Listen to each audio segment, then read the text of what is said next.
saxophone, but in music, he's played across various styles with great, great artists of all genres. Frank Zappa, Marvin Gaye, Buddy Rich, Big Band, his own music as a leader. And as someone that I've been watching since I started playing when I was 15 years old, I was always impressed by his musicianship, his ability to play extremely accurately in all styles. And then also, he's one of those artists who, for my career, he and a couple others who were able to do sessions and tours in all genres. And that was always very attractive to me growing up. And you know, I've been sitting and listening to records and, you know, listening to one of my favorite artists, in particular Marvin Gaye, who's one of my all-time favorite artists. I'm listening to Marvin Gaye and I'm like, man, this saxophone sounds real good. And I'm listening and I'm like, who's playing on this? It's Ernie Watts. And, you know, for me, it's like, he's one of my favorite saxophonists because of the music that he plays. Aside from being a saxophonist, the music that he plays emanates from his horn. And so when I was called by our mutual friend Tony White and he expressed that we could make this all happen, the Masterclass and everything, I was really, really excited as a saxophonist, but also as a fan, as a music fan. So let's put your hands together for Mr. Ernie Watts.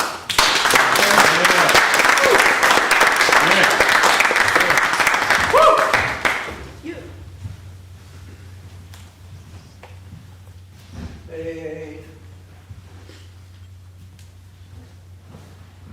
So, I'm going to talk to you a little bit about my background and play some. And the main reason I'm here is to answer your questions.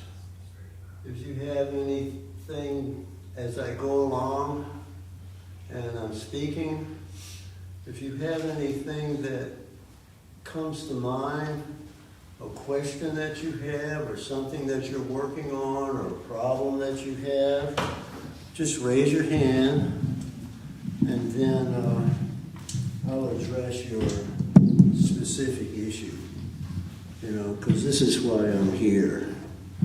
So,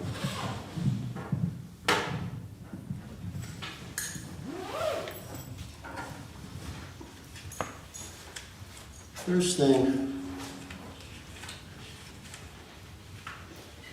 is I wanted to let you know that when I started playing, I started in the school system in Wilmington, Delaware. I grew up in Wilmington, Delaware, and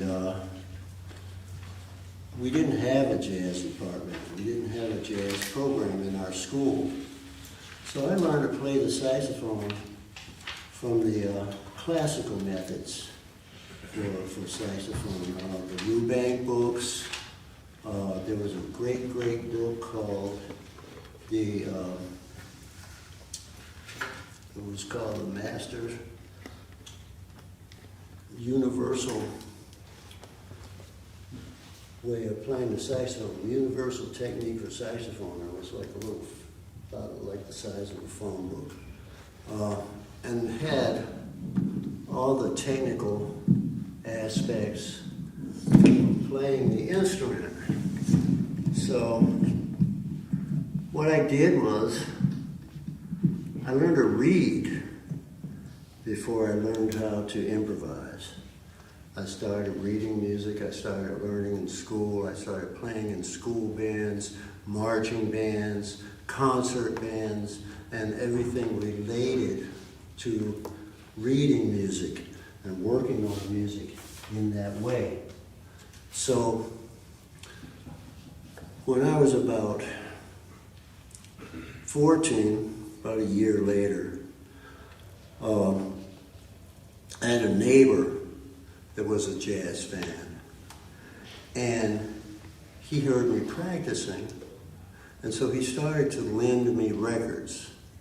So the first jazz record I remember hearing was a Dave Brubeck album called Jazz Goes to College, and there was an alto saxophonist on there named Paul Desmond, and he was an a beautiful, melodic, clear player, beautiful alto player.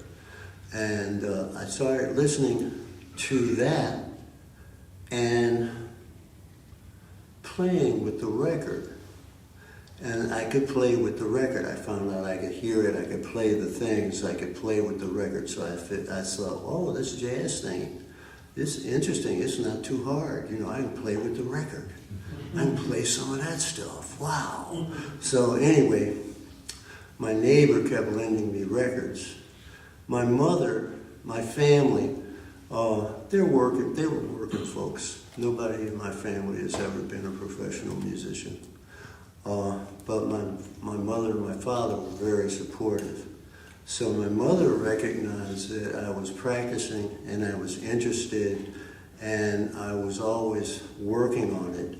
So she did two things. She joined the Columbia Record Club, which was like Columbia Records had a club where they sent you a record every month. And the first one that my mother got when she joined, which was the free one. The first one's always free, you know. So the freebie was an album that was. Could you turn the talk down a little bit? Turn the talk mic down a little bit. The game. Yeah, just a little bit. Just a little bit. Yeah, thank you. It was 1959. She knew I was playing a horn. She knew the saxophone was a horn. So she wanted to get me a record for Christmas that had a horn on it, okay? So she joined the Columbia Record Club and she got this first album that had a horn on it. And it happened to be a Miles Davis record called Kind of Blue, okay? Which has turned out to be one of the great jazz records of all time and one of the largest selling jazz records of all time. And she didn't know and I didn't know. I was a kid. She did that. We grew up out of the Sears Roebuck catalog. Sears Roebuck used to have a catalog that was like that, and it had a music section in it called Silvertone. And she ordered a Silvertone record player for me, a stereo record player. So it had this little speaker that came off of the record player, and you set it over there. The record player was here, and that was supposed to be stereo, right? You could hear the bass coming out here, you could hear the piano coming out there. That was a big deal then.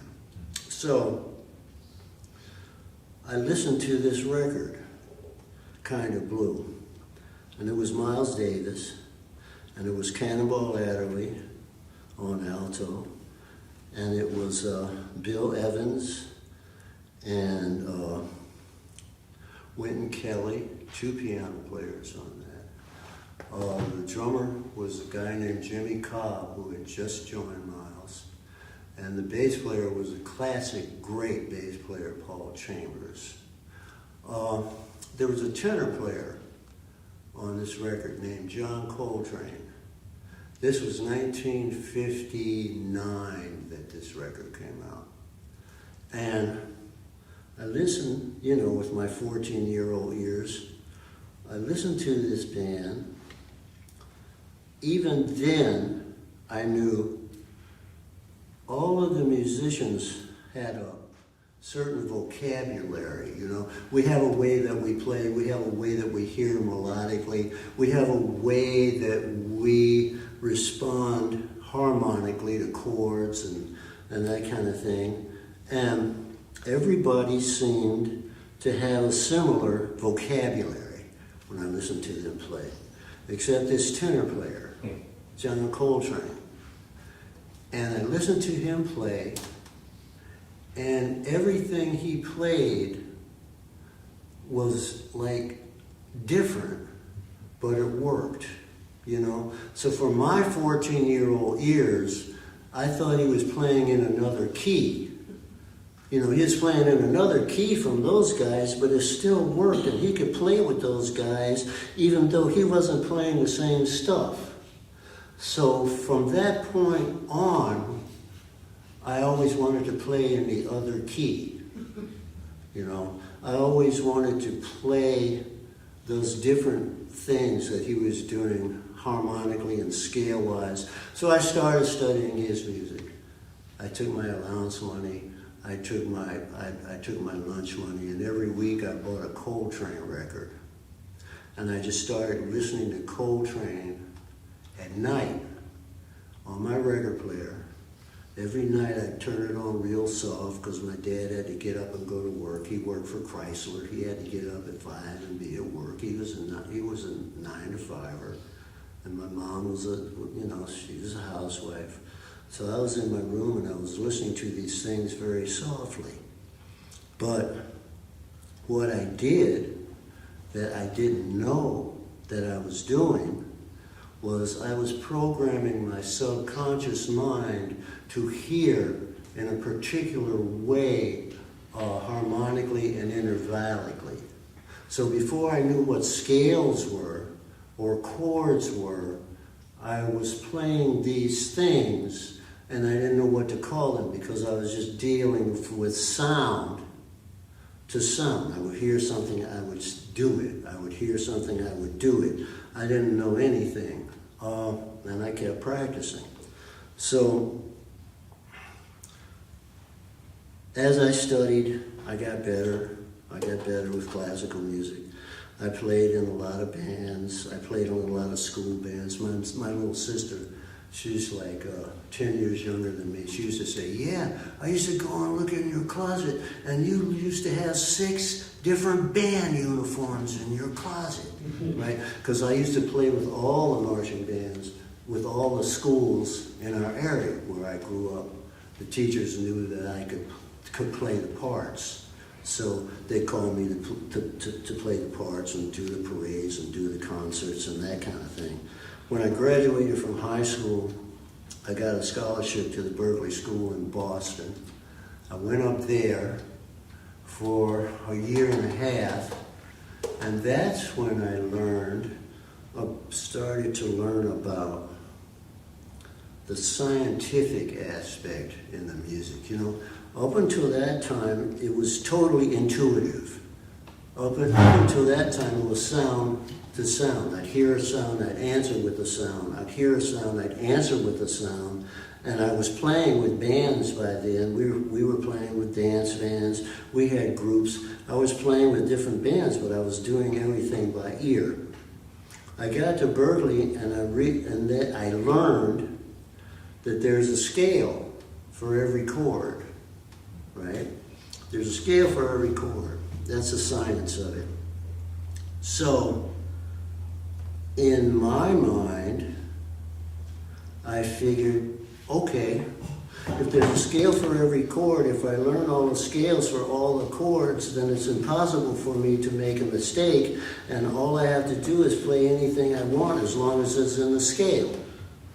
So that's what I started doing, and that's how I learned. And this was also at the same time that so-called modal music was being adopted into our culture. It was the style of music was changing from a bebop style of playing to this, what they call modal style of playing. From where there was a chord every 2 beats, right? And the harmony was moving in every bar had 2 chords in it, to a point where there would be 1 chord for 8 bars, or 1 chord for 16 bars, right? So all of this time that I'm learning about these scales, I'm also learning about this modal music and this kind of energy in this modal music. It's a very funny thing, because when you study the music of Miles Davis, he played a tune called So What? And Coltrane played that with Miles for days and days and days and a couple of years. Coltrane left Miles Davis in 1959, and after the Kind of Blue album, and by 1960 and 61, he had his own groups and he was working continually. And he wrote a tune called Impressions. And Impressions is so what? It's the same thing, right? It's 16 bars of D minor. It's 8 bars of E flat minor for the bridge, and it's another 8 bars of G minor for the last 8. It's an AABA tune. So he had been playing these forms, this chordal form, for like every night for 5 years, 5 or 6 years. So he came up with some ways to hear this music, and he came up with some ways to play this music that was totally transcendent. You know, it was totally in another place because he was practicing all the time. He became an incredible virtuoso. He was an incredible virtuosic player. When you listen to him on some things, it sounds like there's 3 guys playing the saxophone.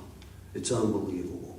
And so he took that technique and that knowledge that he had, and he created a different form of music, you know. So that's how I grew up. That's what I came up in. When I left the Berkeley School in Boston, I joined Buddy Rich's band. That was a very famous big band in the 50s and in the 60s. I was in that band in the 60s. I left school and I joined Buddy Rich in 1966. And then I was with Buddy for 3 years, and that's how I came out here. And when I came to California, I started doing studio work. I started doing records and movies and TV and all of that. But always practicing, always listening, always playing, because everything that we do goes back to the quality of our playing. You know, the better we play, the better things happen. When you study and you practice, people hear you and they know that there's something there.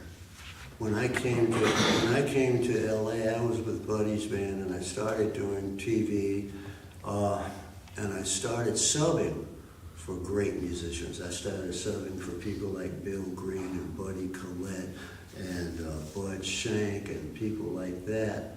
And then working as a substitute with them, I started to get my own work. But I never stopped practicing. And I practice every day now, because basically what it's all about is this music. I have a particular way of playing that is, I focus on clarity and cleanliness in my playing. You know, I'm kind of like that. I'm a meticulous person, right? So it kind of goes into everything that I do. I'm a Scorpio. I'm on the first day of Scorpio, and that is on the cusp of Libra. Libra is organization. Scorpio's organization too, but there's a lot of stubbornness in there, you know. And so my wife and I, Patricia, we laugh a lot. So I call myself a Scorpio control freak. I'm a control freak. So everything I do, there's a system. Everything I see, there's a system. So that's how I have come about with things that I do. I'll play some little things for you, and we can go on. If at any point you have any questions, stop me. If you don't stop me, then I'm going to consider that you know everything exactly that I said, and you're totally clear on all of the information, so I can go on. Yeah. Can you tell us the name of that book? Did you say it was a Universal Saxophone? Yeah, Universal Method for Saxophone by a guy named Paul DeVille. Oh, cool. It's a really old book. I actually teach that book. Yeah. Yeah, it's still a good book. It's a great book for technique. Yes. And all the Rubank studies, Yeah. you know, and then I started playing, you know, the concertos and sonatas and everything that are from France. They're from Leduc Publishing. Yeah. So I do a workout every day. And mainly it just starts out with the interval of the minor third. I'm very interested in the way so many things come from minor thirds.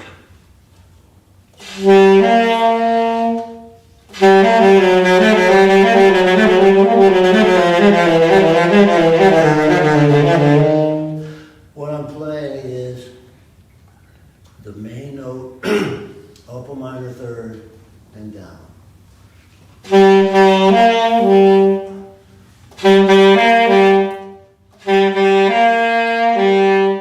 That's the whole deal right there. Then, chromatically.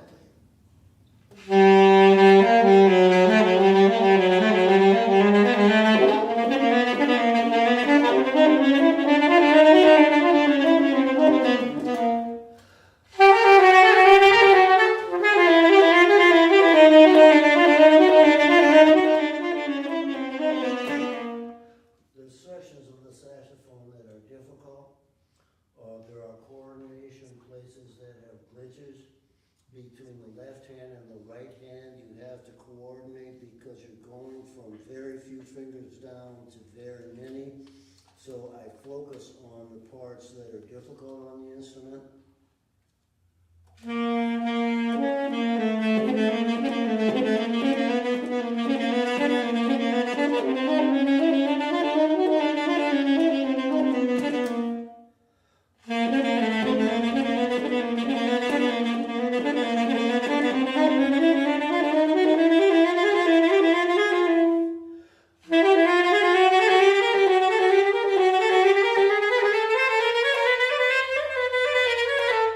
Also, it's the same on the top, right? That's a part on the saxophone that's difficult physically, so you focus on that.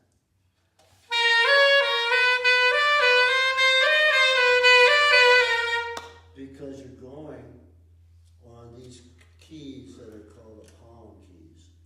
And so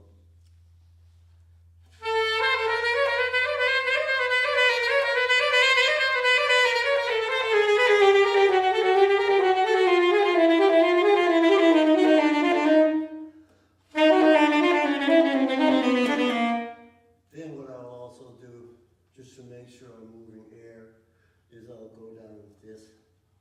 And then play the diminished scale up from that.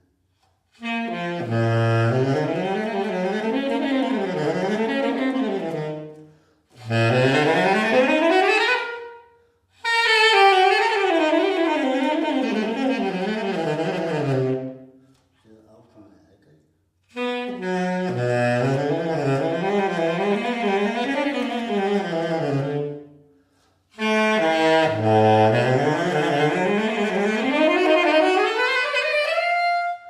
That's when I start working on the altissimo.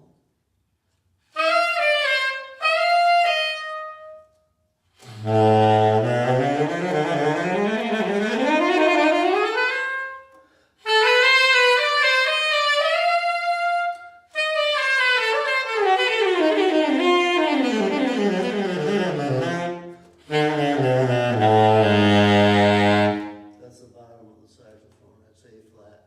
That's another tricky note too, because there's this thing on the keys where you can push the key down and slide your finger, or you can push the key above it and you can lean your finger. And so it closes the key without moving your finger, you just move your hand. And these are techniques that you have to develop to clarify your technique. After that, I just play minor thirds chromatically.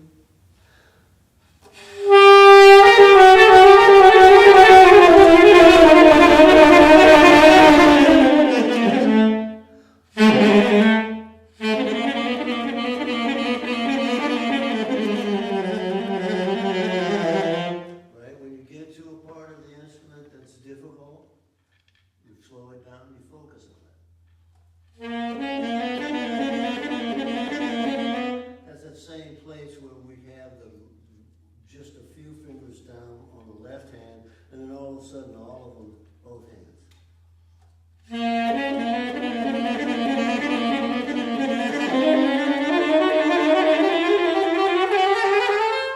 Then we get to the top again.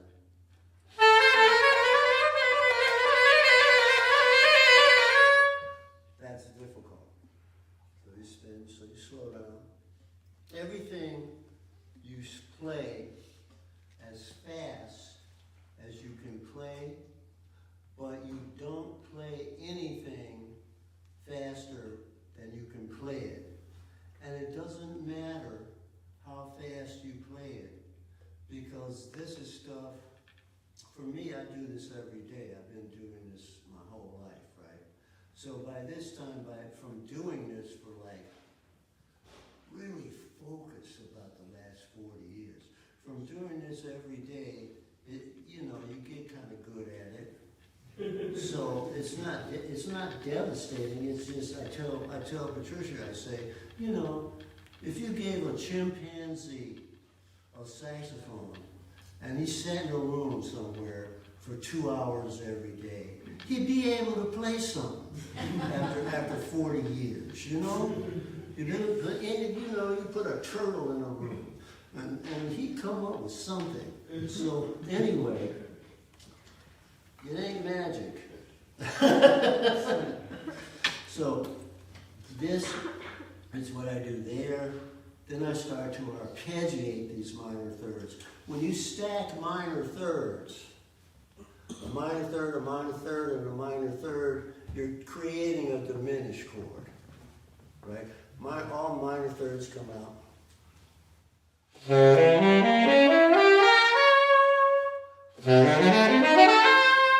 all minor thirds, right? So I start arpeggiating minor thirds.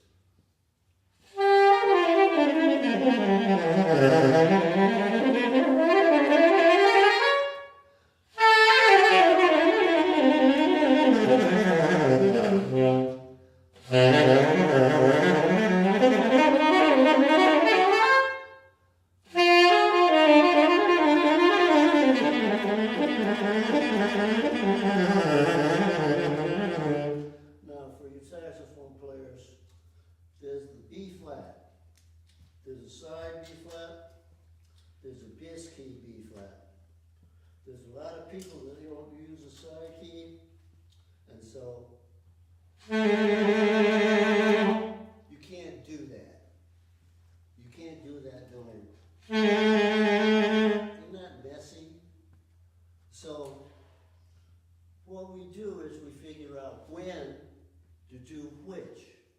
And it depends on where you're coming from and where you're going to. So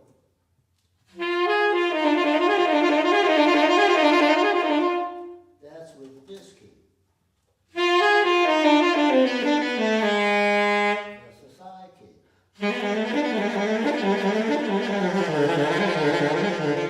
That was the combination of both of them.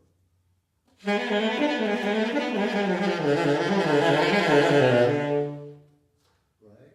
So all of these little technical things you sit with, because the more you do it, the clearer it gets.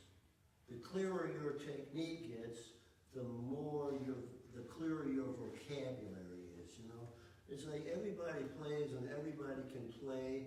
It's just like everybody talks. It's vocabulary. You can communicate by going, right? And somebody's going to understand it because of what you're doing. But you can say, it's a beautiful day today, and the sun came out at 6:30, and it's really gorgeous, and I went to the ocean and I took a walk, right? Instead of, right? So when we play our instruments, we're creating our vocabulary. If you want to communicate clearly, you have to have a clear vocabulary. So that's another reason why we practice. I'm trying to go through some of these that's minor thirds. The next thing is other intervals. And so when I get to this point, I start dealing with flat fives, the sound of the flat five.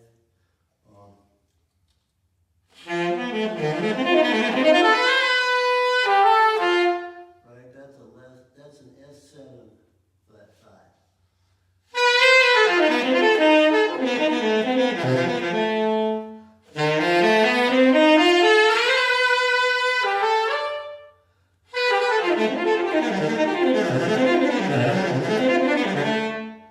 Right? Okay. When I'm doing that, I'm also playing in D minor. And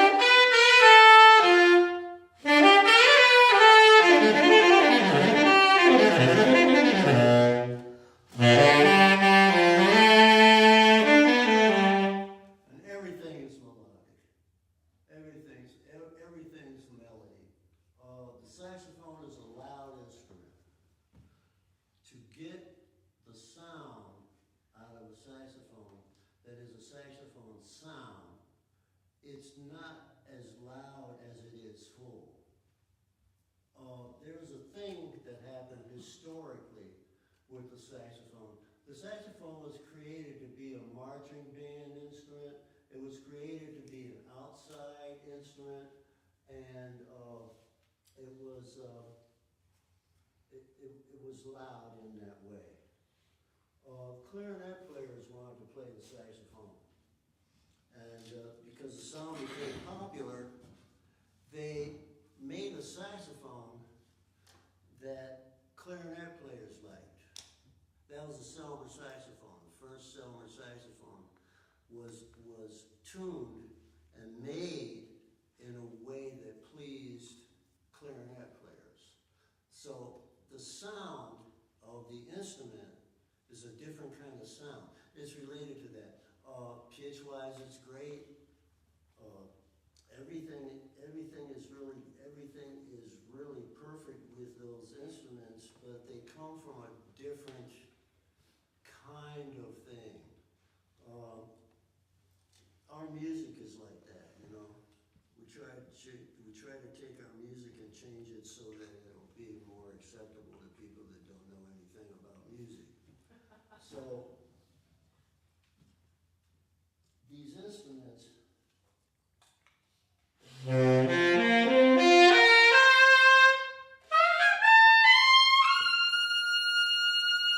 It's all in the natural overtone series. But in order to do it, in order to play those notes in tune, you have to have a certain velocity of air. If you don't put enough air through and open your throat, then the instrument doesn't speak well, and it's flat down low, and it's high. The pitch is high when you play up. So it's very hard to find a balance.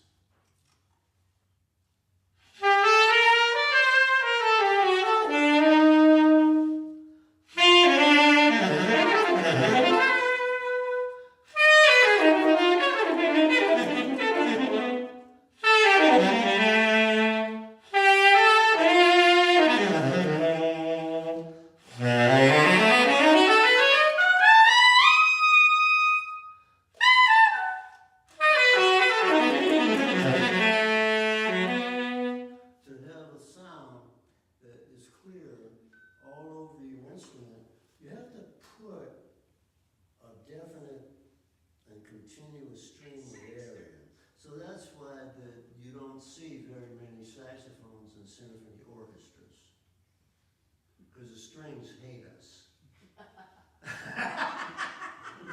We drive them nuts. Anyway, that's another story. So, you know, a lot of times it keeps the music separated because we're all the same. We're all playing this music, we're all creating together, we're all trying to make something beautiful. But there's these aspects that happen. So for me, my interest is the efficiency of air to sound.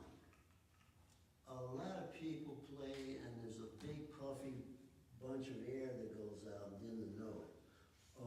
And that affects the efficiency of our playing because you lose a lot of sound in pushing against something that might be too hard. So that's when we work on mouthpieces and reeds. The saxophone story of mouthpieces and reeds, it's just incredible. Some guys they said John Coltrane had a shoebox full of mouthpieces. And there's a lot of people that do. For me, I just got a mouthpiece that worked for me, and I just kept playing it. It's everybody's looking for the perfect thing, but if you find something that's okay, and you really, really work hard at it, then it becomes a special thing. It becomes a perfect thing. What kind of mouthpiece do you play on? This is a auto link. I have all of that information that you can copy for everyone, but my stuff is, I have to read it myself.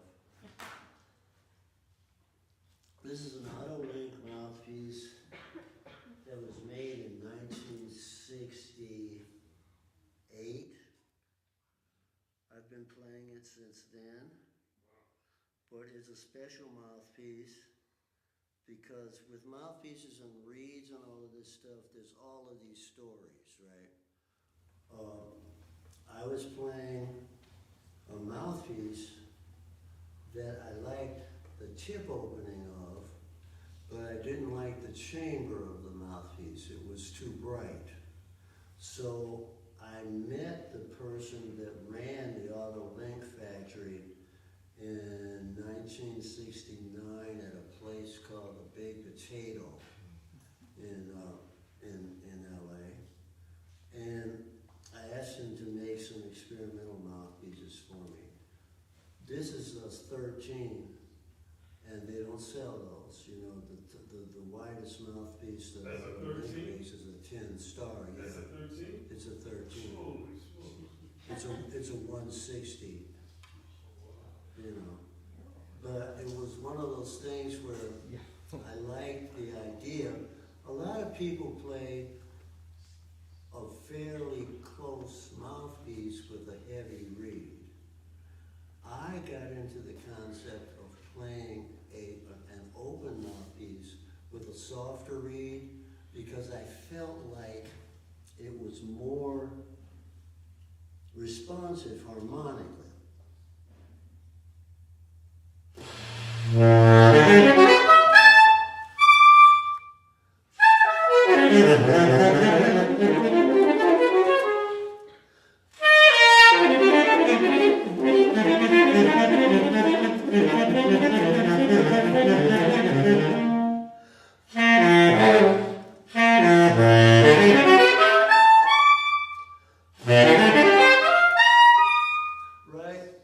It seemed to respond harmonically a little clearer, and all over the instrument, but you have to work at it. You work a little harder. That's why I practice every day, because I have to keep in shape. It's like being it is very much athletic. It's very much like being an athlete because you have to be able to do these physical things. See, because I'm bugged now.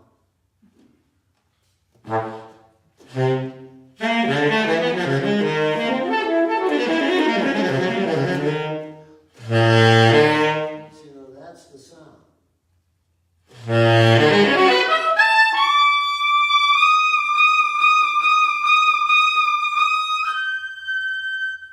Right? And you're dealing with the natural overtone series, but you have to work on it to get it to work. And it's different every day. It's funny. We're different every day. Every day we pick up our instrument to play, we're sort of different too.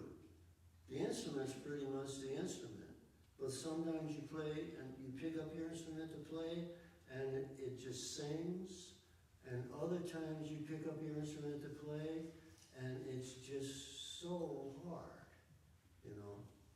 So you have to come up with a balance that creates a maximum efficiency between sound and air.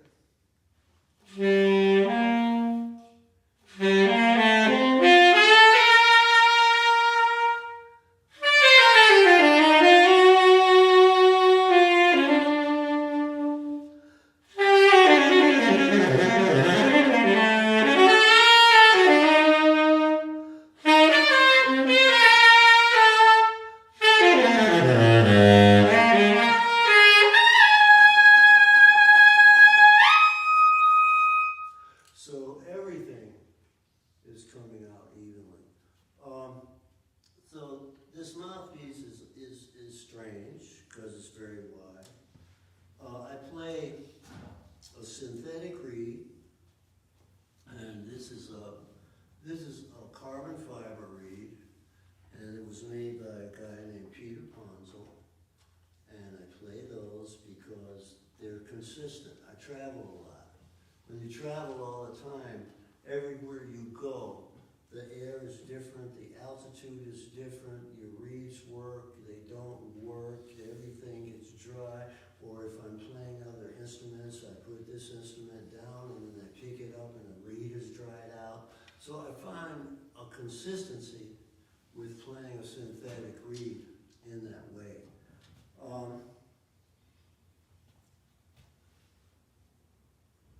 All of these things work together. The next thing I do, I told you I started working with flat fives. So I do chromatics, right?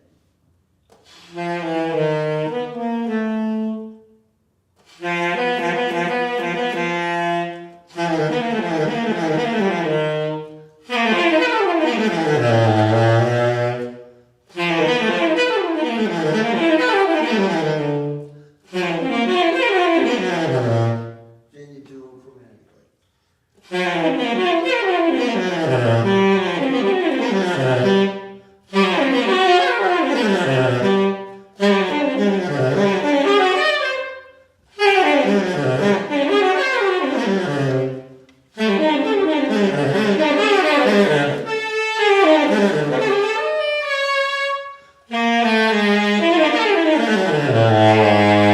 That's on the bottom of the one.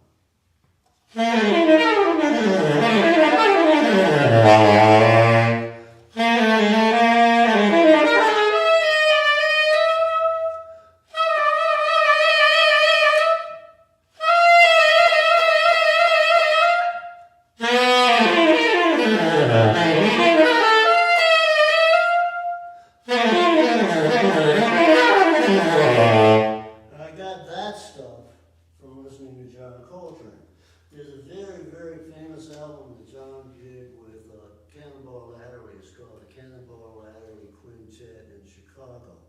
This was recorded in 1959 when Miles Davis had a sextet.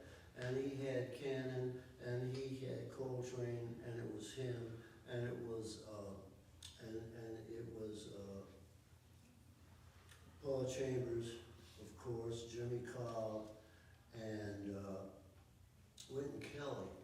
They were in Chicago working in some club, and Cannon got a record deal. So Cannon got Miles' band to do this record called Cannonball and Coltrane in Chicago. It has a tune that has become a very famous tune called it's called Grand Central. And I heard Coltrane do these things from that.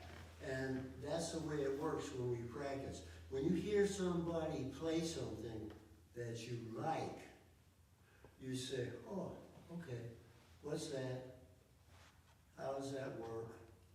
And then you learn it chromatically so that you can have it to use at any point in your vocabulary.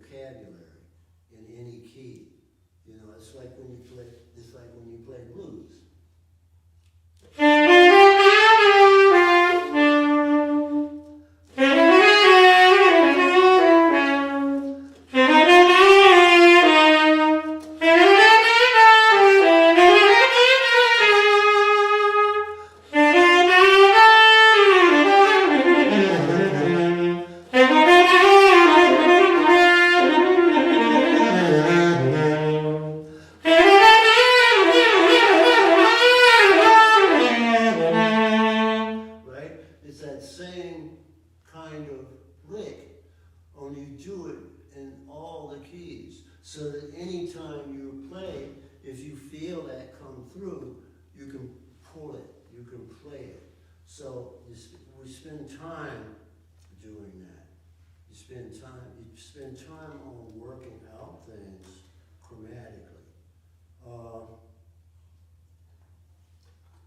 So all of these things work together. I just did the now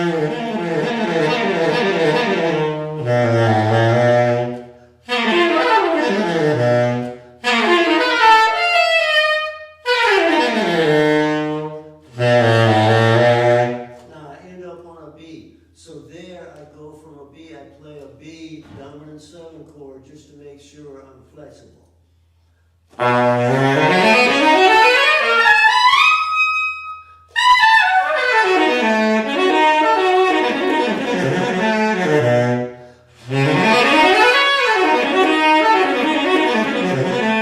That's just a B7 chord.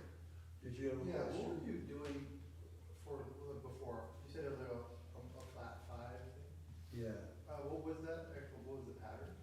It's just a chromatic down. Then up a flat 5. You can go up an octave.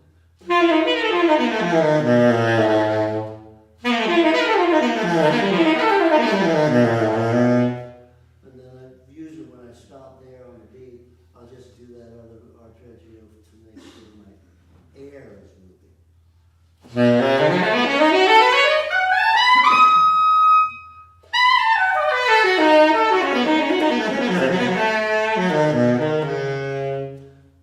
And you do, when you practice a lot, things come out of other things. You know, you say, oh, listen to that. What's that? How does that work?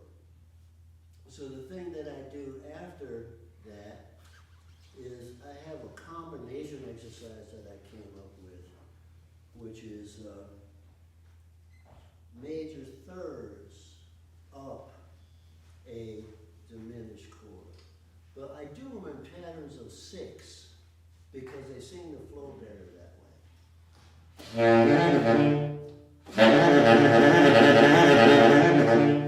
Right? So I do a major triad, then up a minor.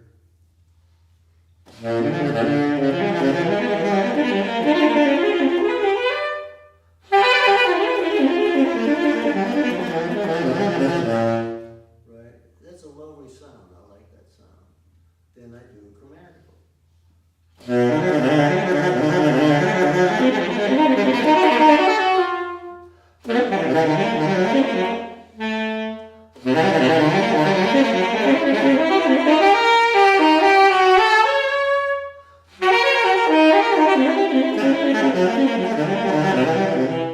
Right? And because it's diminished, there's only 3 of those suckers anyway. So then you just start doubling up on the interval. Right?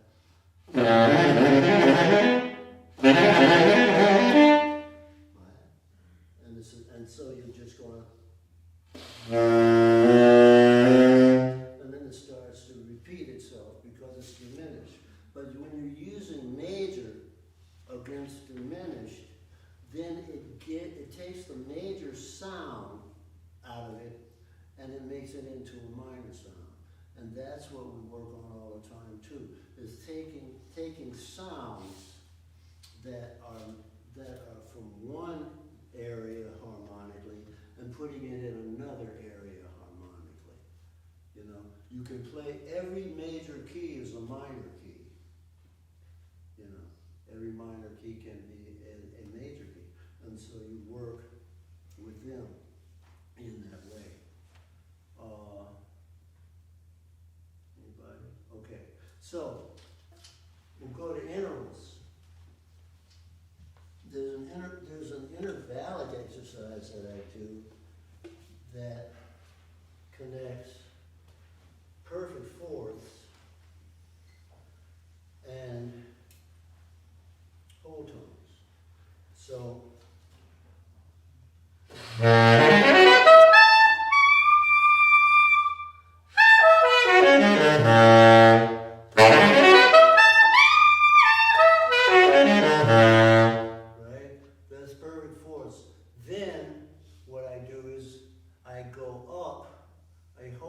tone scale in fifths, right? Right?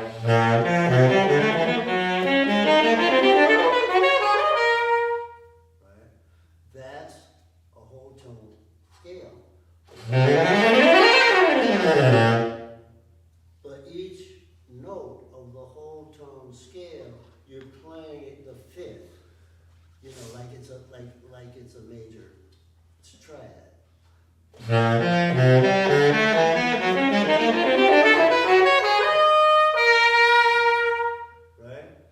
Then I come down with a thing in fourths that I learned from George Coleman. I took a couple of lessons from George, and we talked about all these things. He has some very interesting ways of playing harmonically, playing Cherokee, playing giant steps and things. But he had an exercise in fourths that's a very lovely exercise.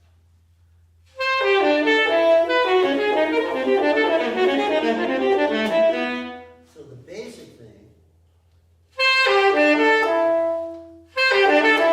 then chromatically.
that stuff for about an hour, and then I start working on tunes.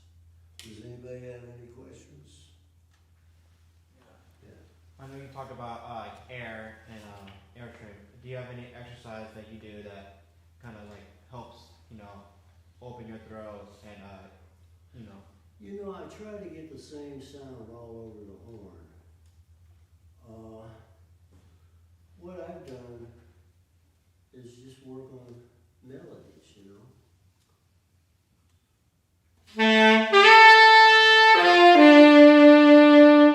Just having a melodic sound and singing through the instrument.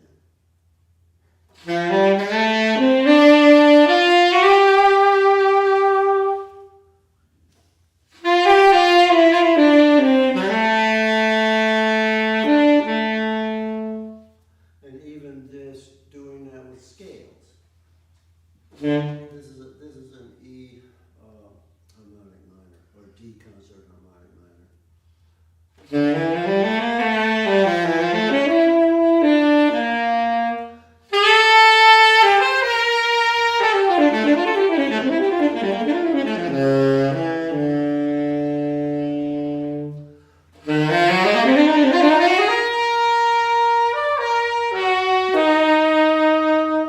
Listening and playing in a vocal-like way. And I start slow and long tones. yeah.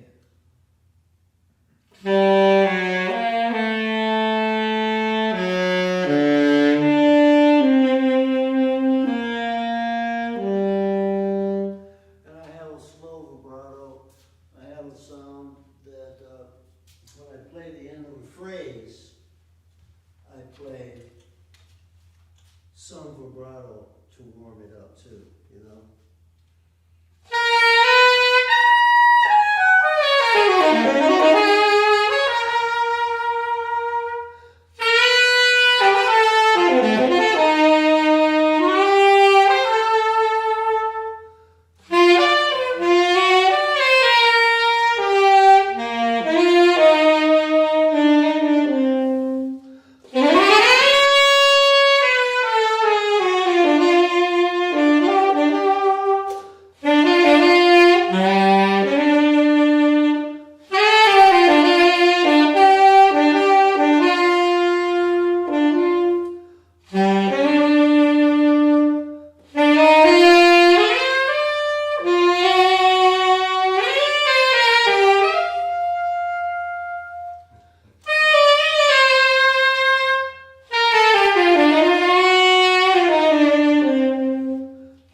and just working and listening and feeling the melody. And that really helps with your breathing. That really helps with your phrasing,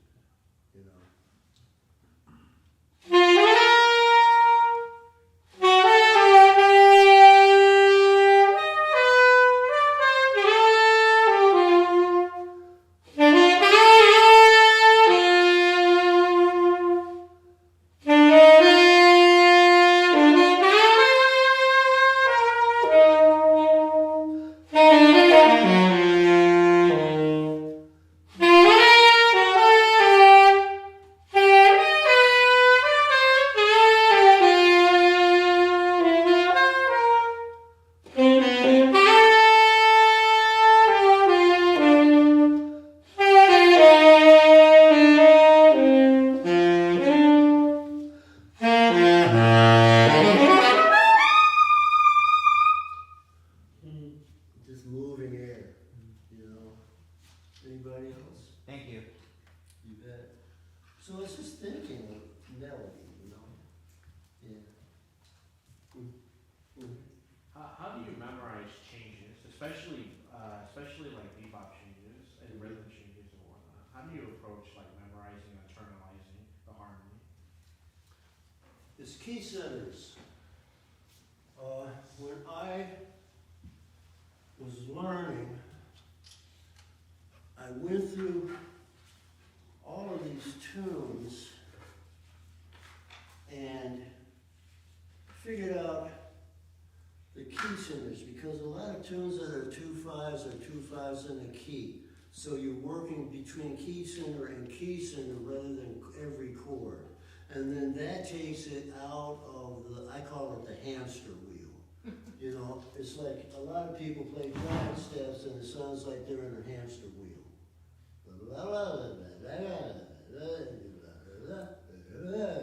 You know?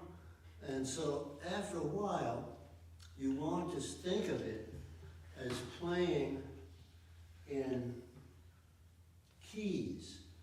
This is how I got rhythm in B flat.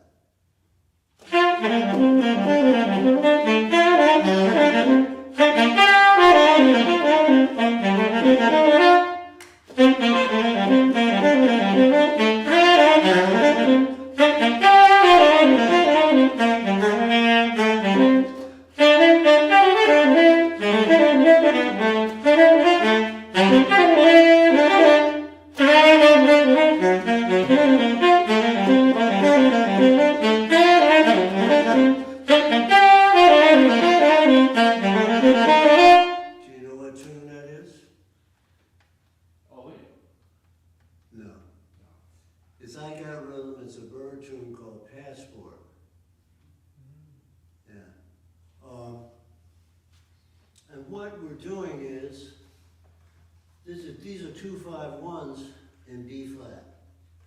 So basically,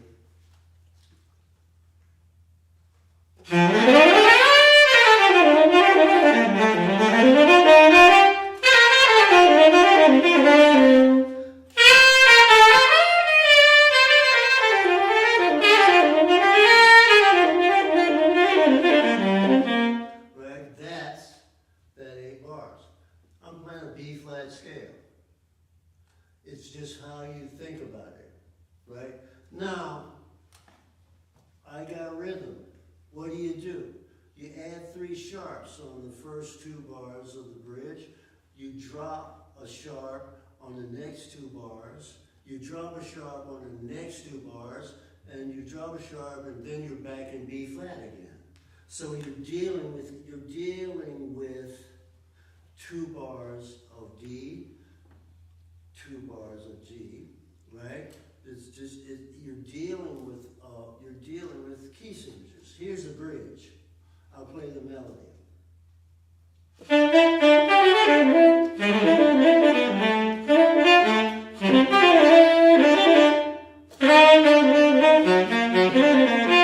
Right? That's the 8 bars. So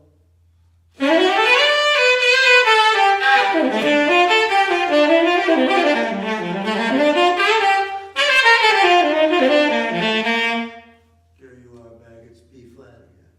So a lot of bebop tunes harmonically are playing from key center to key center, but some of the tunes are really hard. Some of those tunes are really hard. You know, like Showing Off and all of those Dizzy and Bird things, they're hard to play, which is really good. You know, it's really good for playing your instrument, because they really had some stuff. You know, and that was 1948. They were doing that stuff in 1948, and they blew everybody away. That's one of my favorite stories, you know. The 30s and the 40s, it was a swing era, and it was big bands, and it was dance music, and everybody was dancing. And you know, it was Tommy Dorsey and Benny Goodman, but Duke was in there and Count Basie was in there, but it was all big band music that was dance music. In 1947 and 48, Dizzy and Bird started playing this music called bebop, and it went from 16 people to 5 people, and they were playing music that you couldn't dance to. So it flipped everybody out. And they didn't know what to do because they still wanted to dance. So therefore, Louis Jordan came along And he had a five-piece band called Louis Jordan and the Timpani Five, and they started playing boogie woogie and blues, and so people could go out and dance. And that was the beginning of R&B. Was that kind of danceable, blues-oriented music. It was a flashback to Dizzy and Bird, you know.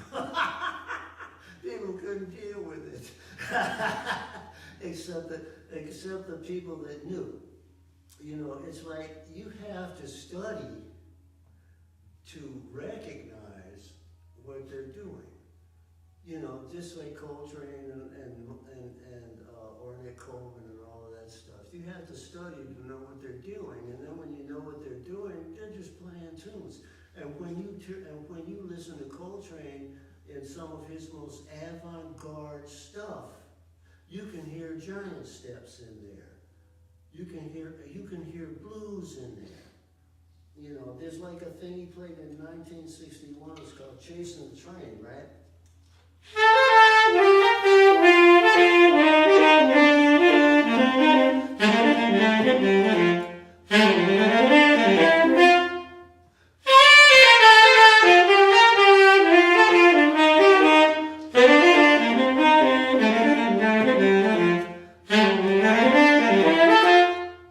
It's an F blues, right? But then he took it from there to like a whole other thing.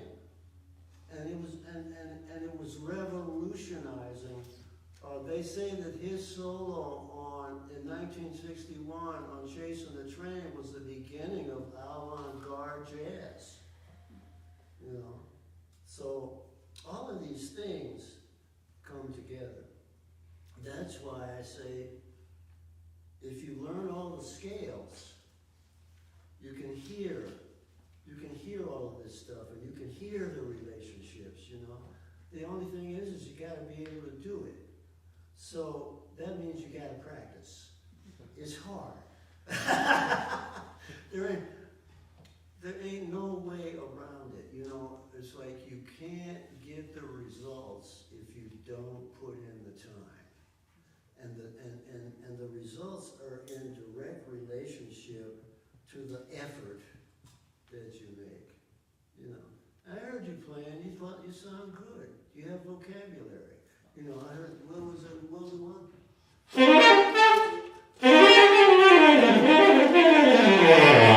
Heard. Yeah, that's a great lick. That's a hard lick. It's good. You know. Thank you. Anybody else?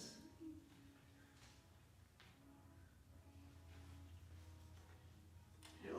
Can you talk about your transition from doing, well, for subbing for people like Buddy Collette and different people you mentioned, to getting called for all of the sessions that you got?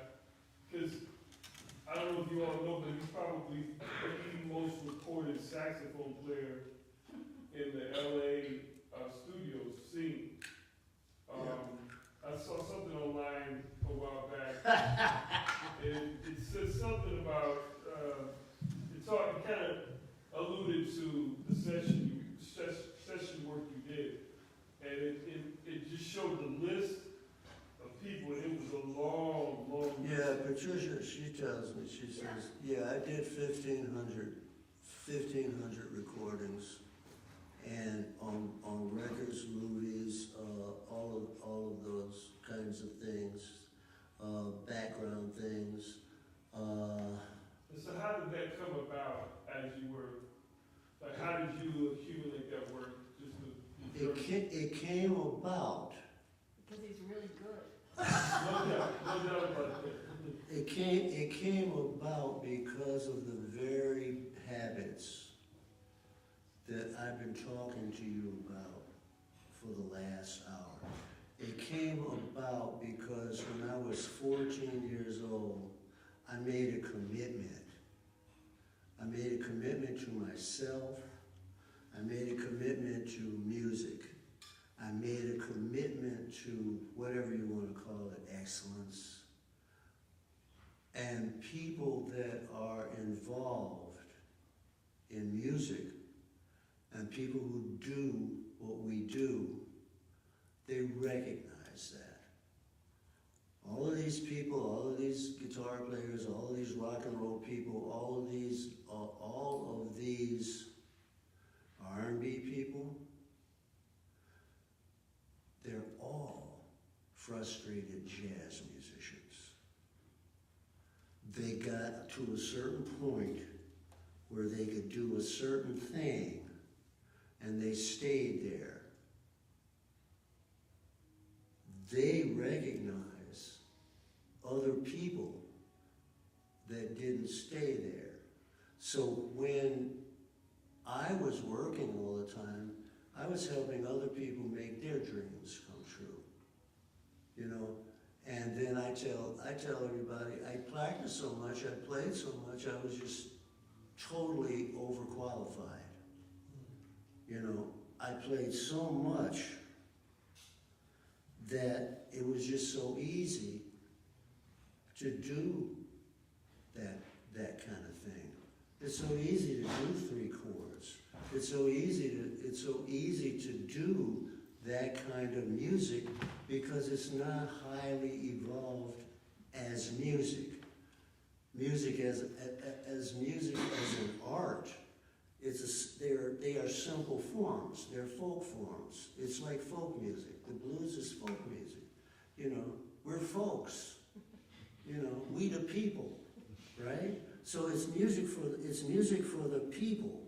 It's music for people to dance. It's music for people to feel good. It's music for people to make love or whatever. But harmonically and form-wise, it's not difficult. So I could hear all of that. And the thing that I learned is you don't play a John Coltrane solo on a Marvin Gaye tune. You know, that's another thing you don't do. You don't superimpose or try to make your particular thing work in their thing. What I learned is there's a melody. There's a melody in everything. And when you listen to other people's music, you hear the melody, you hear the frequencies. You know, for a solo overdub, there's a space. There's a space in the harmonic strata where your solo goes to fill up the sound. So when you play in that space and it fills up their sound, because most of the stuff I did was like, the record was done. Most people, the Temptations and the Jacksons and all of that, they had the rhythm parts done. They had all of their work done. Then they put on the horn section. Then after the horn section, they asked me to play 8 bars. So all of that stuff was already there. So all I had to do was figure out how to be the cherry on the top, you know? So that's what I did. And it worked, and everybody liked it, and so everybody called me, and so that's what happened. And I went home and I practiced my Johnny Coltrane stuff. Out of all the pop recording sessions that you did, who was surprisingly musically, I don't want to say intelligent, but at the peak of their intelligence, but yet they were in pop music? Well, you know, the most intelligent guy was Frank Zappa. He was brilliant because he was a contemporary classical composer that used a rock and roll rhythm section. But his writing was like Alvin Berg or Messiaen or any of those people. He knew about orchestration.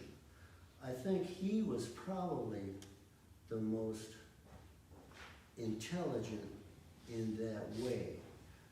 Quincy Jones was very bright, and he knew a lot about music, and he knew a lot about the music business, and he knew how to take it to the street.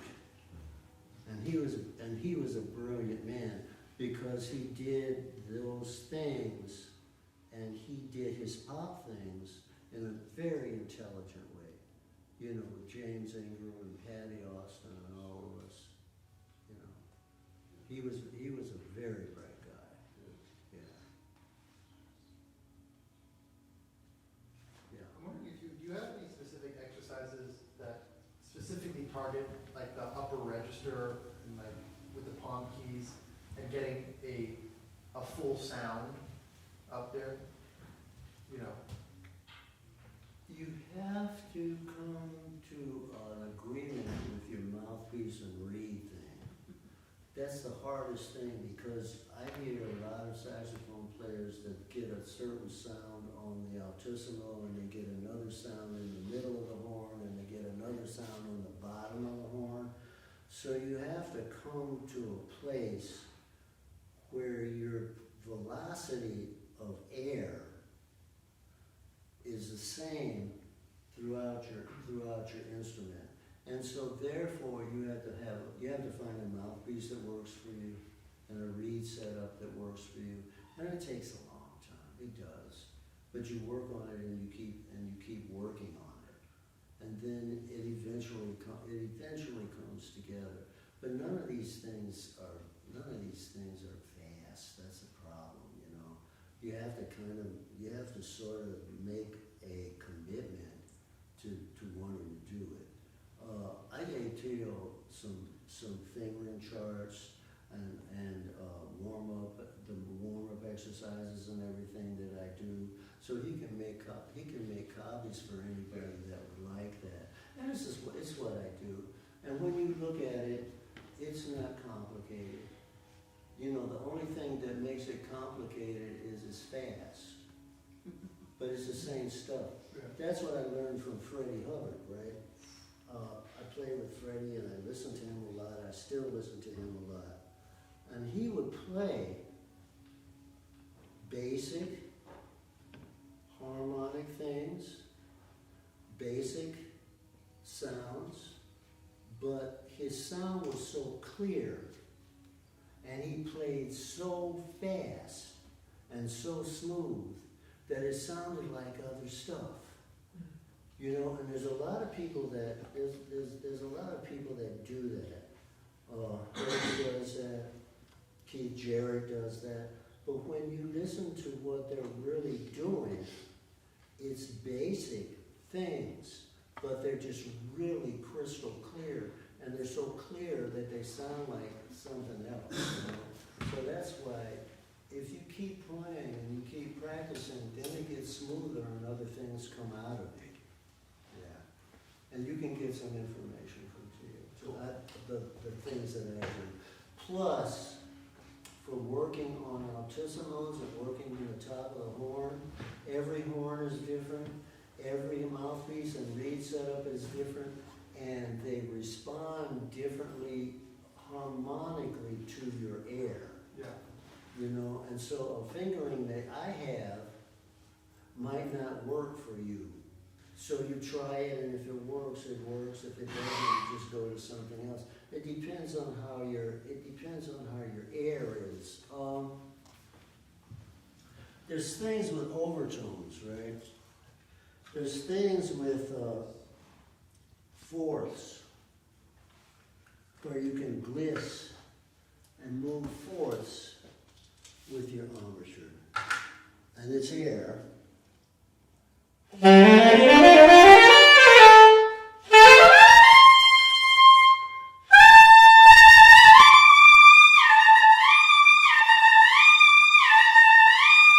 Right, that's my lip doing that. And there's a lot of things like that, you know.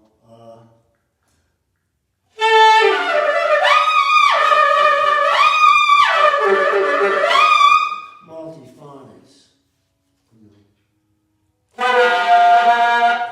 There's all of those kind of sounds. The saxophone is an amazing thing sonically.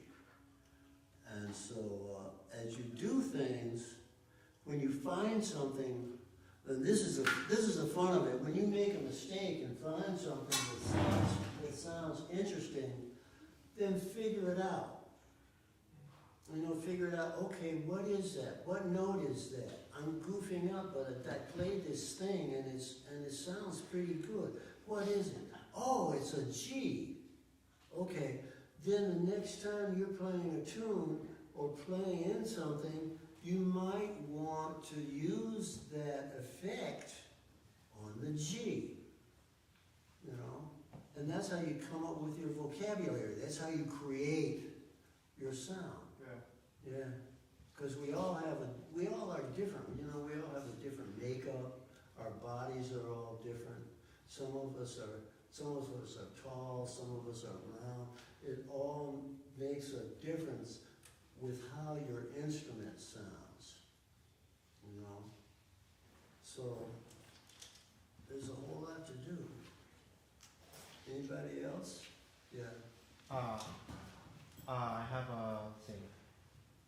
What do you do if, let's say, taking like breaks, right? Sometimes like you know you play for a while and then sometimes it's just like you're not going anywhere with the saxophone. How do you know when to take a break? And like what do you do, I guess, mentally? Because I feel like it's not talked a lot about, you know, in the music world, like your mental state and stuff like that. I don't know if you experience that, like where like you're not going anywhere. Oh, I experience it every day. Do you have anything? No, yeah. What you do is go through. Don't ever quit. Don't ever stop. And when you're on a plateau, it's just because it's a resting point. It's a spring point to go somewhere else. So never stop. Because you can play through it, and just keep playing, and something else comes out, you know. And then you have to recognize the psychology. Just because it's bothering you doesn't mean it's bothering somebody else. You know, you may be bored, and somebody else might think you're a genius, because that's mental too. Yeah. That's psychology too. Yeah. That's philosophy too, you know. You are what you think. What you think is what you create. Mm-hmm. You know. Yeah. Your word, you know, the things you say, the way you feel about things, that's how you create your reality. So when you're playing and you feel like you've come to a plateau, just go through.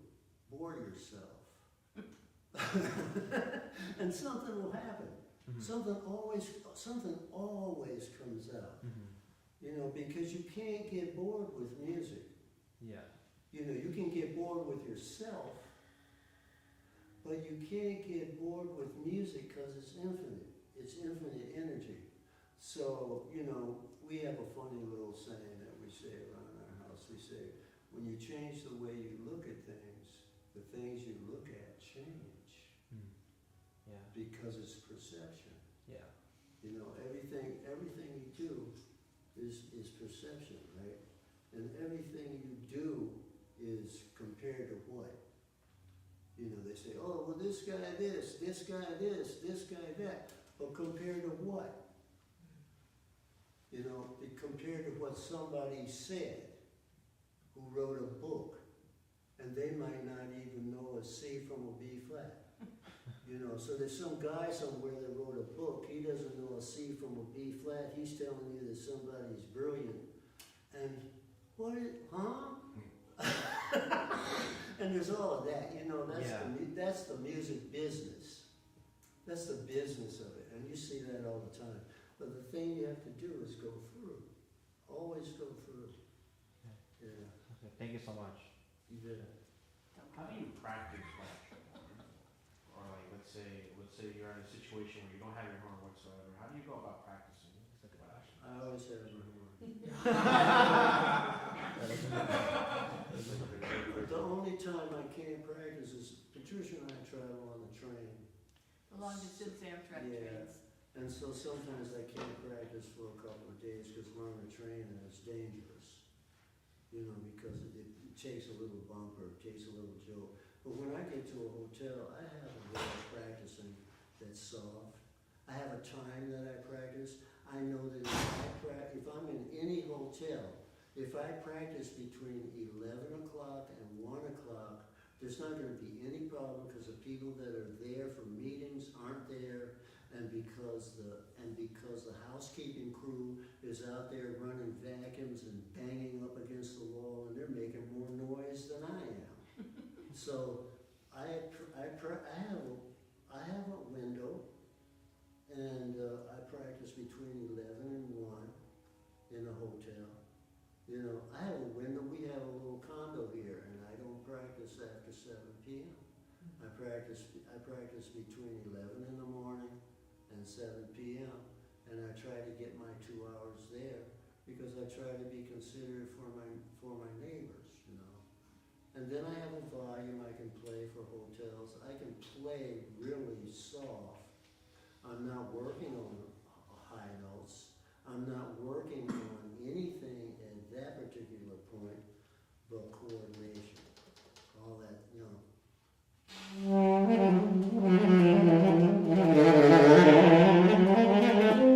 You can keep your volume down on stuff like that, but you're still moving air and you're still using this. See, I'm an old guy. And what happens when you get older is everything slows down. And so if you don't do this stuff every day, you can't do it. You know, I tell people if I don't practice one day, I know it. If I don't practice 2 days, my friends know it. If I don't practice 3 days, everybody knows it. So, I have to keep this physical connection together with this thing.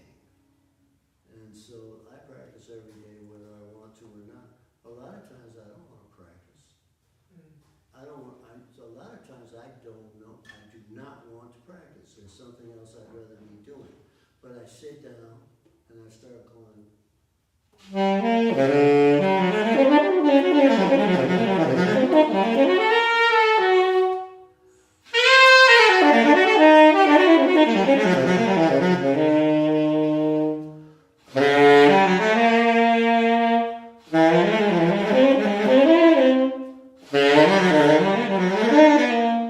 And I start feeling better. Yeah. And I'm glad I did. But man, sometimes I'm not into it. but I have to now. You know, like I'm 80 years old. I turned 80 years old on October 23rd. So I'm an old dude. So, and my mind is good, everything's working, but you still slow down. You know, you just do. So in order to keep it together, you have to stay on it. So. Thank you. Sure. Ernie, Yeah. Oh, hey. Hey, so you mentioned a lot of your, playing since a young age, just keeping at it, and your playing. It speaks for itself, but I'm curious, and you talked about it in one of the previous questions, and then you even mentioned Quincy Jones. But I'm curious what you had to do and the skills you had to develop to grow in that music business sort of aspect and sustain that, because I mean obviously the skill speaks for itself, but I'm always told that there's more to it than just being a great player to sustain yourself in this music world. I think there's some basic tools of life that work through everything. Because it's music business, but it's still people. You know, all of those guys, all of those managers, all of those people that are supposed to be running the music business or whatever, they're still folks. I think one of the most important things is punctuality, showing up, and being ready. He's always You early. know, well, I've always been. I'm like that. See, you know, a film. When I was doing all of these films, if a film call was at 10 o'clock in the morning, that meant you were there at 9 o'clock in the morning, and you got your parking place, and you went in and you got your horns out, and you looked to see if there were any parts there. Sometimes there were no parts there, but you got there.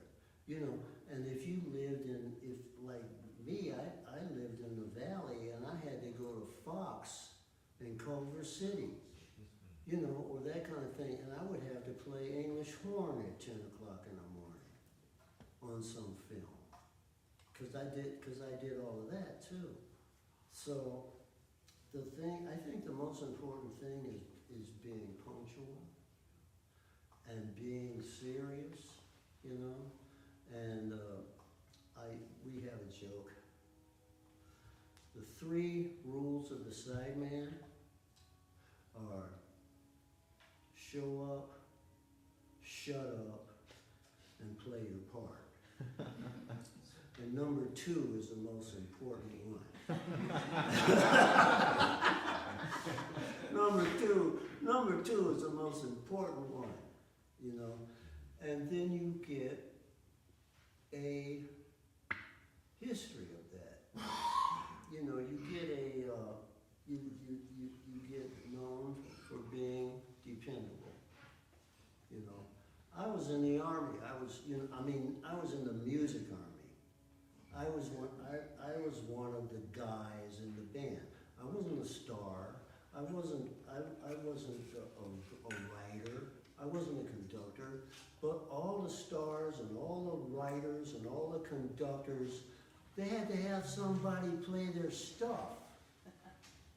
You could be the greatest, most perfect thing that ever lived in the world. But if you have music and nobody can play your stuff, you're dead meat. So that was what I was. I was a soldier. I was in the band. I was in the 80-piece orchestra, and if they needed an 8-bar alto solo, I could do an 8-bar alto solo. But then I could sit down, and then I could wait 8 bars, and I could play a clarinet part. And I could wait 5 bars, and I could play a flute part. You know, I was in a Love Unlimited orchestra. I was in Barry White's orchestra. I played all that flute stuff. And all the flute stuff with the Love Unlimited orchestra was doubling the first violin. There's a guy named Gene Page that was a genius, and he orchestrated all of Barry's stuff. Barry didn't read music. He worked at home. He played his stuff on a cassette. He gave it to Gene. Gene wrote all of that incredible stuff, you know. And so then we went and we played it. But it was it was hilarious sometimes, because he'd be writing and he'd be 40 minutes late.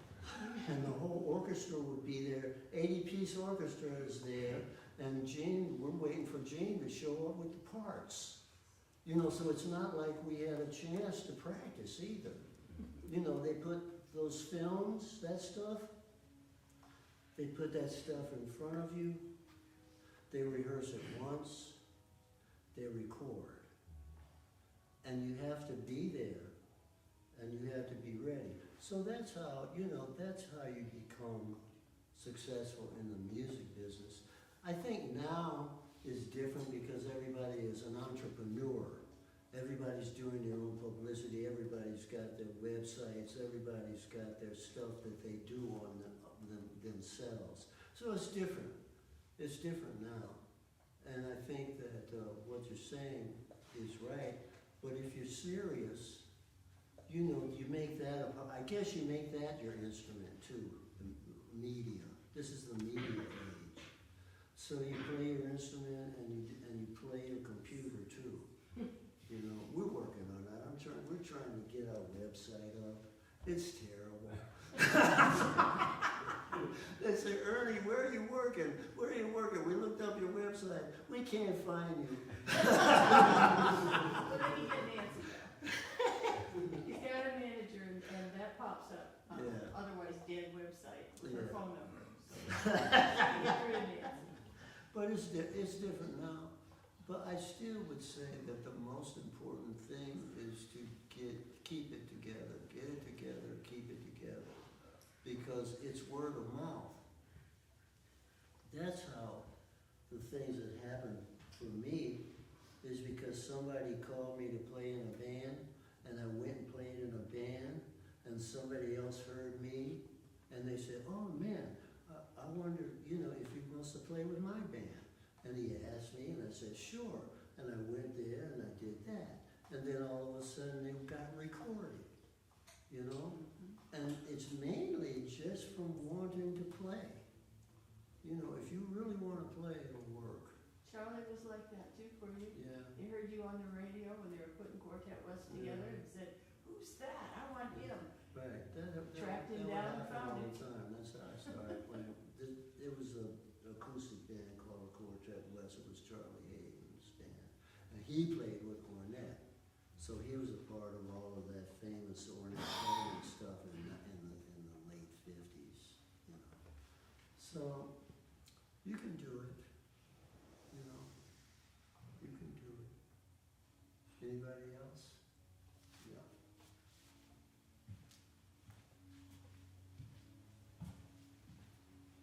Who is a musician you played with who's deceased now, who you wish you could play one last time? With? Yeah, like again, or collaborate with. Well, I was scared of Miles. Oh. I knew Miles. Miles was like a superhuman being to me, so I couldn't even talk to him. I was scared of Coltrane because he was so amazing that I couldn't deal with it. But I used to hang out with McCoy, you know, and we used to talk about it. I used to go see them in Boston at the jazz workshop, you know, and we'd be sitting there and he'd be on the break, and I'd go over to McCoy, and this is when I was in Berkeley. I'd go over to McCoy and I'd say, McCoy, man, that's amazing. What are you guys doing? And McCoy would look at me and he said, I don't know. They were just putting this stuff together, you know, that was so incredible. Ooh. I played a lot with Freddie Hubbard. Freddie was great. I miss him. I played a lot with James Moody.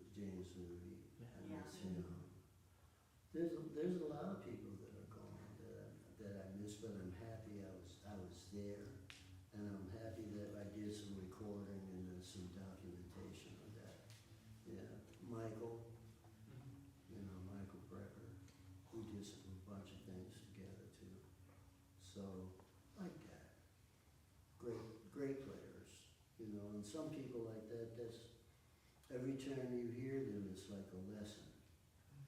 You know, that's the other thing I tell people, that the way you get better is to play with people that are better than you. And then you're there all the time. You know, I did 20 years on The Tonight Show, the Johnny Carson show. I was there most of the time. And there was a tenor player there named Pete Chrisley that is an amazing saxophone player. His dad, his dad was Igor Stravinsky's favorite bassoonist. Yeah, Don Chrisley. And so he would go by Stravinsky's place with his dad. And he's a true natural. I've never met a lot of totally natural people. Pete is one of them. There's a trumpet player named Chuck Findley. I don't know if you know about him. He's an amazing player. And these guys don't practice. You know, I'm practicing, I'm huffing and puffing, I'm practicing, you know, and then you go and you play with them and they sit and they play some stuff that's incredible and they laugh at you. You know, so there's always that. You know, that's what I tell everybody too. There's always somebody younger, there's always somebody older, there's always somebody better. So no matter how good you think you are, there's always somebody, you know. Patricia and I, we laugh about it. I say, yeah, there's probably a 14-year-old kid in Louisiana someplace that's playing more saxophone than we've ever heard in our lives. So we don't know. So you can't get, you know, you can't get full of yourself. You know, what we do is we play the best we can. You try to do the best you can. You try to do something good every day. And that's it, baby. Every day is a new beginning. Yeah. Anybody else? Way in the back. Yeah. Is there something that you're still wanting to get better at, you know, like a standard that you've worked on your whole life that still eludes you, and for some reason you know how to play it, obviously. It's not a push of that, it's just you haven't gotten it just the way you wanted it, you know? Anything like that that sticks out, or you kind of feel like at this point you have a piece around all those kind of old tunes? Or? I feel like I'm a student. I feel like I'm still 16 years old trying to learn about the saxophone, trying to learn about music. I don't think there's any tunes that I really feel good about. You know, that I don't think I could play better. You know, and some of those Joe Beam tunes, we played a Joe Beam tune today. Man, he wrote some hard stuff. Yeah.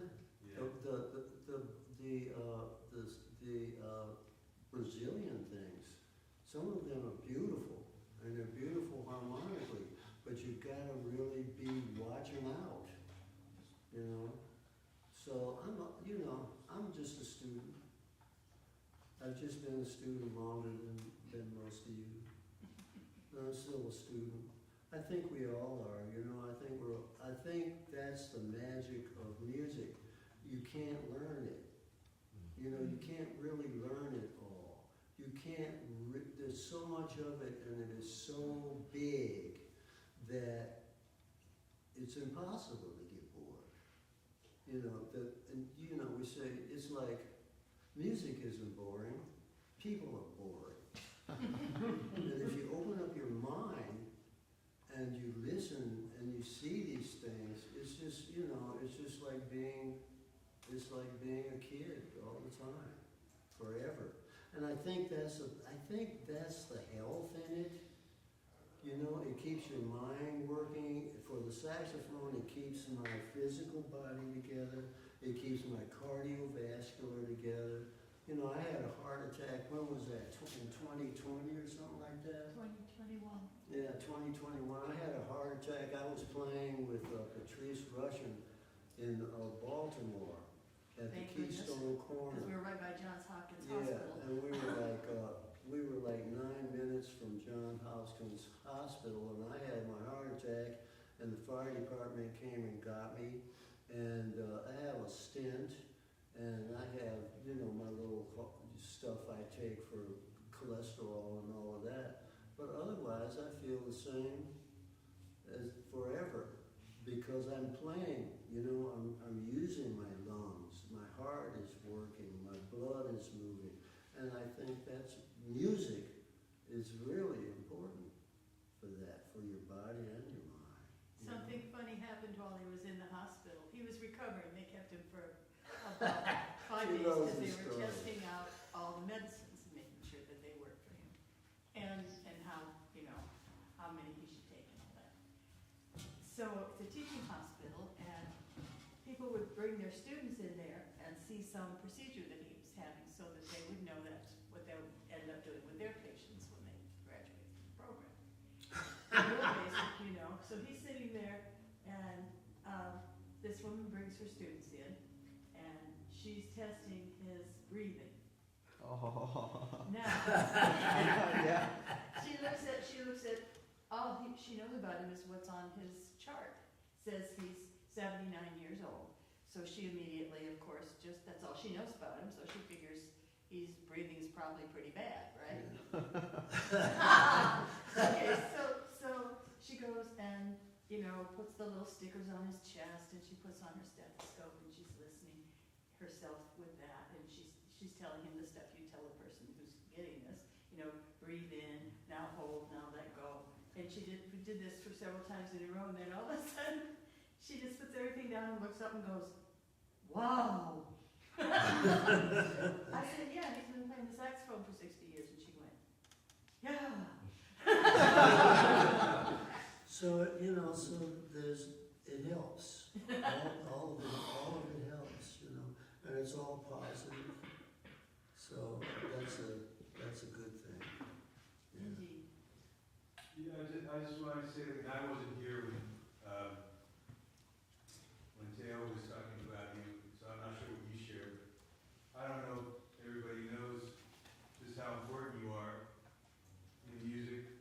I mean, I'm sure it's been said here today a little bit, maybe a lot, but I think what really stands out tonight just listening to you, and you mentioned Michael Brecker, and Michael was this way too, the level of humility that you have, juxtaposed with the level of mastery that you have. To me, it seems there's something there in that connective tissue, because the generations that have mastery, especially in jazz, always maintain a high level of humility. And I don't see that as much with younger players today, and I think there's a connection there. I don't know, what do you think about that? Well, no matter how good you are, no matter how long you've played, once you put that instrument in the case and close it up, you're just another guy in the line at the supermarket, waiting to cash a check at the bank. So we have to keep all of that in perspective. We have to keep ourselves in perspective. You can't be arrogant, you know, because you can't be arrogant because it's all compared to what?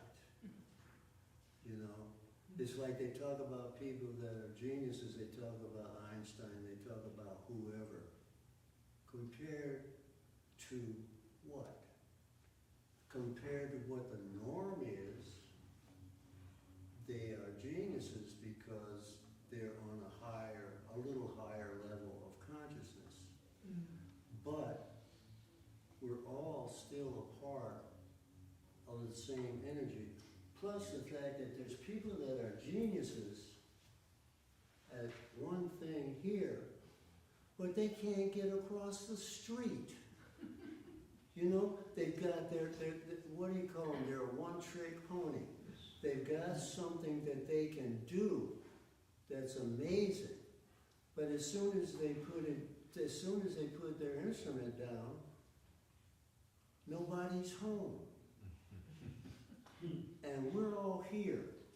We're all on the third dimensional plane, you know. No matter how bright you think you are, no matter how brilliant you think you are, you're still out here with all the rest of us dummies. So you gotta know how to put it in perspective, you know. That's the way I feel about it. Michael was great, Coltrane was great, Freddie, Wayne Shorter, Sonny's still here. Yeah. And they were all beautiful. And that means that they did what they did. It doesn't mean that we can't do what we do and be equally beautiful at what we do. So it's just how it flows, you know. I mean, you're playing all the time, right? Still, yeah. Yeah, and it's very important that you keep doing that. There's another thing with energy, you know, and we're creating positive energy when we play our music, when we improvise, when we get together and we have meetings like this. We're creating a positive energy. So basically, we are bearers of light. In our culture right now, that's a fear-oriented and fear-generated culture. We are a balance for that. You know, we're helping keep it on the rails, and you have to kind of look at that too. You know, it's always about a balance. You know. Anybody else?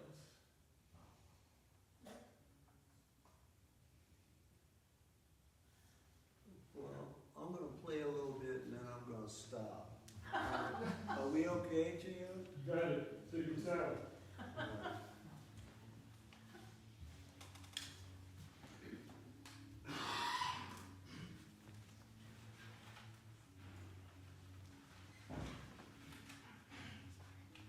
I'm gonna play a composition called Through the Veil. And I just call it Through the Veil. The whole title of it is Through the Veil of Illusion. And I'm just gonna play this and then we'll go home. So Ernie, who wrote that tune? I did. Thank you, dear.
So